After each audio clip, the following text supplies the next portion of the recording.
Magandang araw sa inyo mga kalapatids. Kuya Toy Bits na naman para magbigay ng update dito sa Hidayun Slope mga kalapatids. Ngayong araw na to mga kalapatids, papakita ko po sa inyo yung mga nakasalang na mga hindi mo nabibiyahe ng Taiwan. Na-approvean naman nila yung mga kanilang mga pedigree sa second batch po. Kaya ang ginawa namin, i-breed muna namin sila bago mapunta ng ibiyahe ng Taiwan. Pero yung first batch po, naka-ready na. 156 po yung mauna na nandun sa kabilang building. Tapos papakita ko sa inyo yung susunod na 300 plus. Nandito sa malaking kulungan ni Mr. Daynin. At saka yung mga binibreed na mga kalapate rito. Ang hirap po, mag-isa lang po si Kuya Toy Bits. Kaya tapos inililinis pa po namin yung mga dadalhin sa quarantine office ng mga kulungan, mga tray. Tapos ang sistema po ganito, papakita ko po sa inyo. Ito, naka full blast po tayo ngayon ng mga yung mga ito ship to Taiwan din to mga to, pero second batch sila. Yung mga first batch, yun po ang binibreed muna namin. Bago man lang maalis dito sa Hidayun Slope yung mga kalapate, may maiwan naman sila mga anak. So ito, yan, kaya ang hirap po. Kumpleto tong breeding cage natin. Tapos meron pa po rin sa loob. Ito yung mga winalay ko naman, papakita ko sa inyo. Yan, nakapalabas ako ng barless na white flight. Yan o, na slate. Slate na barless pa, white flight pa. Napakaganda po niyan. Ang lahi po nito is Morris Gordon. White flight po yung nanay, slate po yung tatay. Ayan ang nilabas. White flight na barless. So sa labas po tayo, papakita ni Kuya Toy Bits yung mga nadadat na natin trabaho dito. Ang hirap po ito. Pinakain ko lang, mamaya ako nalilinisin yan. Kasi nga dito sa loob ng kulungan, ang dumi na po. Kasi kasama ko kung pumasok, anong oras na. Kaya kawawa po tayo ngayong araw na to. Eto, nandito po yung second batch na 300. Lumabas na yung mga flyer natin. Automatic kasi nagbubukas po ito sa mga flyer. Ito yung mga tinuturuan ko pa mga panibago na naman. Ito, tingnan nyo. Ganito po madadat na natin na eksena po rito sa Hidayun Slope pagka umaga. Pakarumi. Miski labas-pasok yung mga kalapati rito sa viewing, sa every nila, marumi pa rin. Yan, hinihintay nila magbaksak tong automatic feeder. Ito po, papakita ko sa inyo. Kinargahan ko na. Ito yung automatic feeder na galing Taiwan.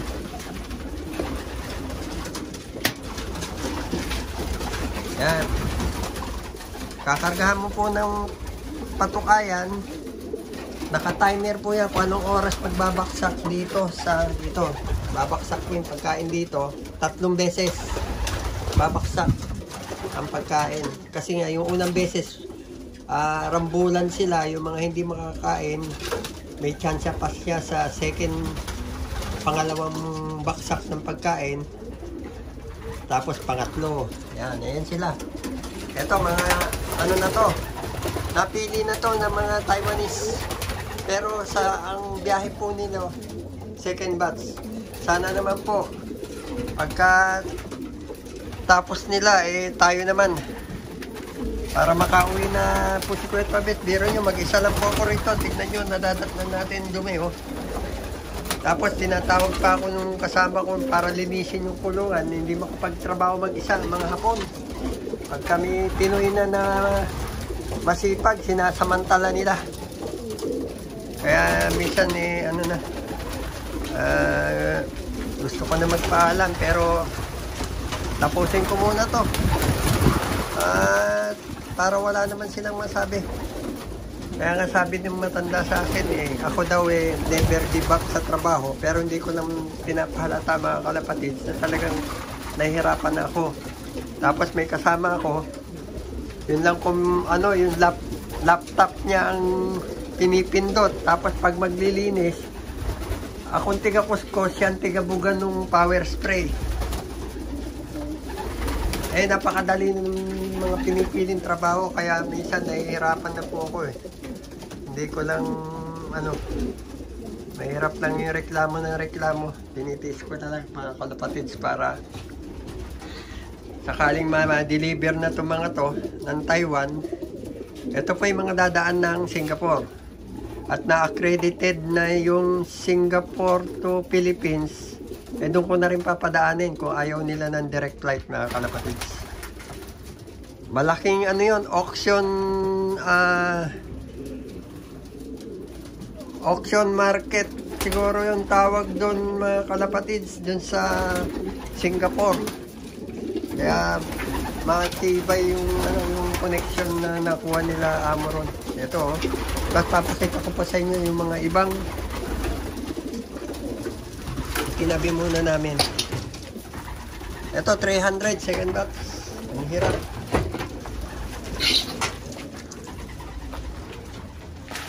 Mararanasan nung kasama ko yung hirap dun sa ano, sa quarantine office. Ito, tingnan nyo. Mamaya papakita ko muna sa inyo rito sa likod. Ayan o, kukuskusin ko yan mamaya, dilinisin. Tapos i-disinfect yung mga tray. At yan ang dadalhin namin doon. Kasi dito, mga kalapatids, ikaw ang mag-provide ng kulungan doon sa opisina ng quarantine. Rerentahan mo lang yung pinakapwesto. At tapos 21 days checkin ng mga vet yun. Ito pa rin yung mga sa atin. Oh. Hindi na pinakailaman dahil nga siyempre napili ko na itong mga kalapatids. Oh. Tapos may pinag-pair tayo rito na dalawang brown. Gustuhan ko po yung kulay at saka yung lahi niya. Ayan o. Grabe, pulang-pula na mga kalapatids. Oh. Pinag-pares ko muna sila. Paitlogin natin.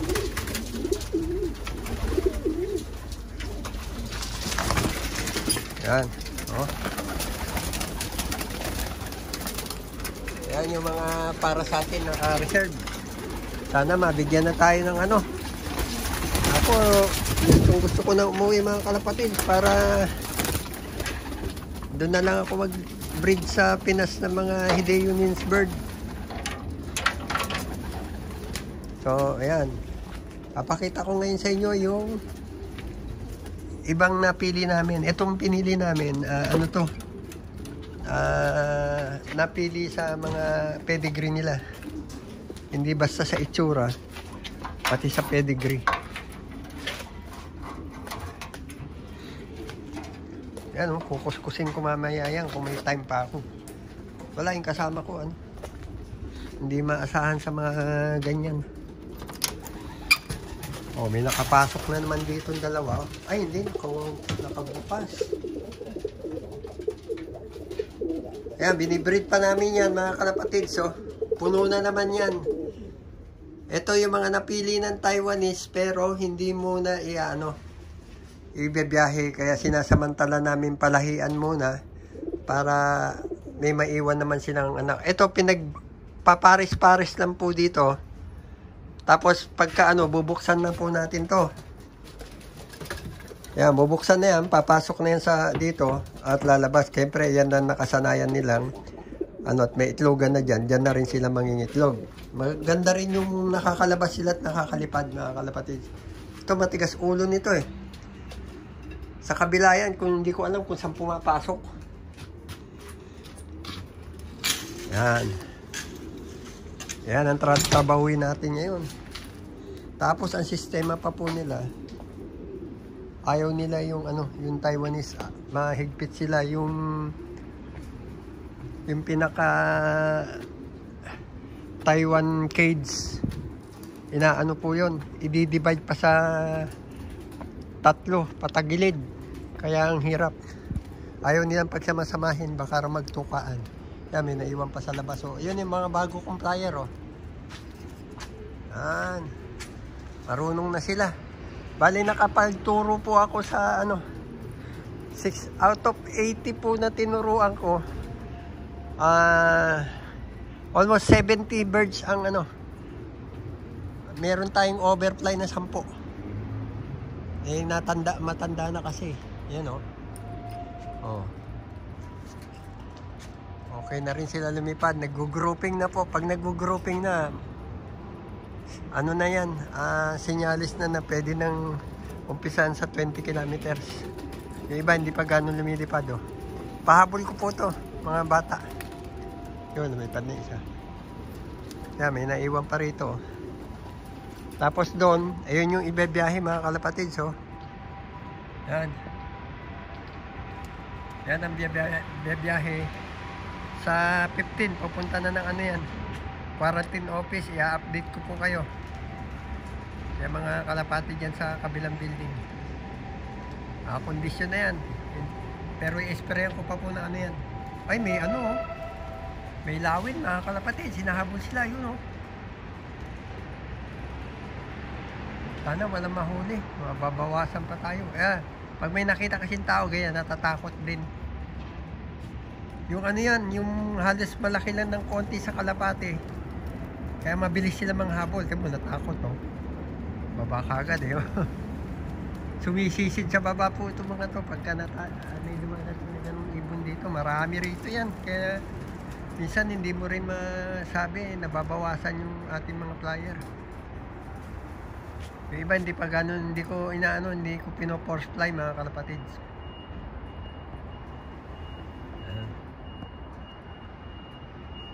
Ito mo, nagkalat-kalat sila. Ang ganda na ng ayun. Grabing taas ng isa, Natakot.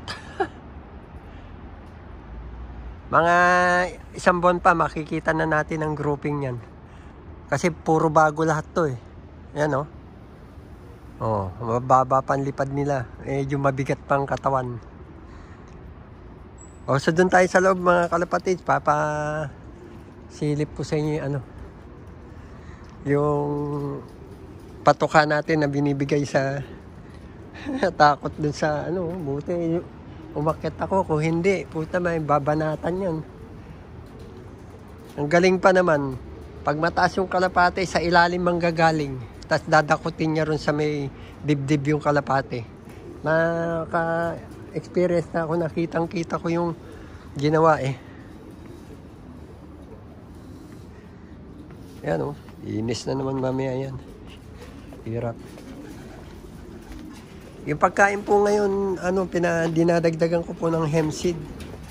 Kasi sa breeding, yung mga ibibiyahe, kailangan po patabain natin kasi may stress sila sa biyahe at saka dun sa quarantine.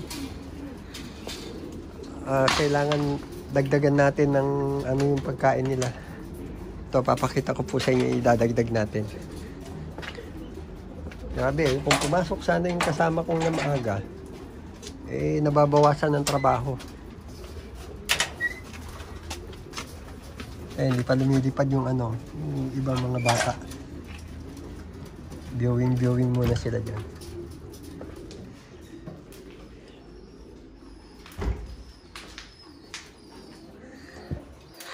Ito, hirap hindi pa tayo nakapaglinis mga kalapatid. Ito nga pala, ang siste po rito, pagka ganyan na nagka-quarantine kami, dinadagdagan ko po ng ganito. Yan, naglalagay po ako ng hemp seed, yung buto po na marijuana. Bawat isang, ito naman po yung pinapatuka namin. Yan. Yan, para makita nyo, ito naman po yung hinahalo natin hemp seed. Bawat isang ganito po, 20 kilos, ilalagyan ko lang po ng 1 kilo ng marijuana seeds, itong hemp seed. Yan, 2 bag yan. Maganda po sa breed, nagbe-breed yan kasi very oily sila. Itong seeds na to, itong hemp seed. Lalaki po ang katawan, tamang-tama, bago mo sila mangitlog, mananaba sila habang nagdilimlim. Eksakto po, pagka napisa na po yan, hindi ko na hinahaluan para yung anak nila, malakas yung katawan nila magsubo kasi malaking katawan nila.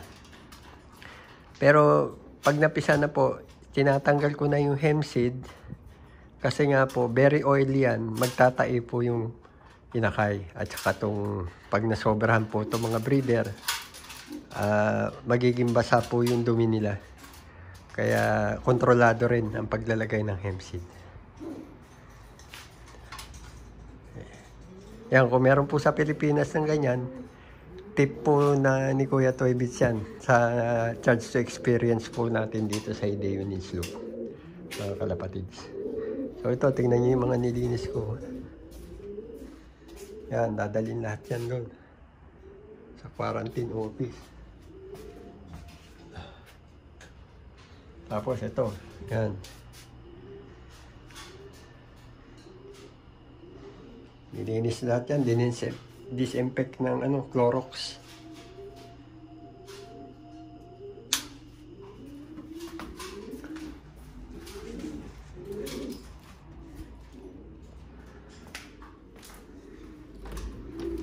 Ito nga pala, papakita ko po sa inyo. Itong ganitong klaseng kulungan, ito pong Taiwan cage, lalagyan po ng divider dito. Gagawin 3 kalapati ang isang pinto, 3 rin sa kabila. Bumili na po kami nung parang plastic.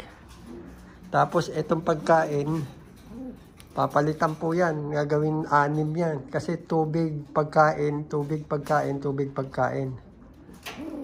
Yan. Tapos ito, yung food tray niya, lalagyan po ng sapin na papel yan.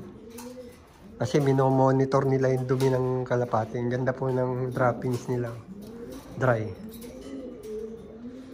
Pero mamaya, kasi kahapon ko na inumpisan yung hemp seed nila.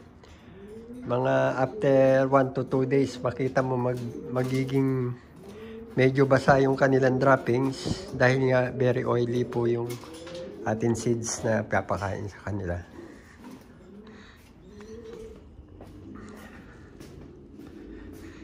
Labas po ulit tayo. Papakita ko sa inyo yung tingnan natin yung mga rumoronda.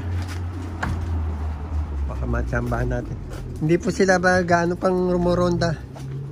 Kasi nga bago lang to. Matataba pa po yung katawan nila eh. Ano? Oh, nagpipara na naman. Ganyan-ganyan lang. Hindi ko ginugulat kasi nga baka lumayo. Ayan ang ayan oh. Pinakamahirap na parte yan sa pag-aalaga ng kalapati. Isa sa pinakamahirap yan yung pagtuturo ng mga young birds. Oh. Medyo maganda na. Nag-grouping na oh. Oh. Yan.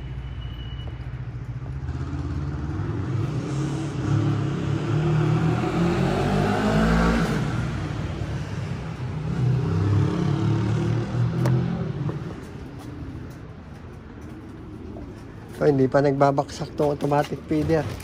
So, mga tamad, hindi lumabas, oh. Palabasin natin yan. Lumabas kayo, mananaba kayo at may hemp seed.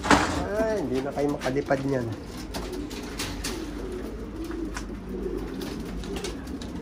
Andito yung mga oldies. Kinondisyon ko. At ipe-pair ko pa yan. Baka sakali mag-anak pa.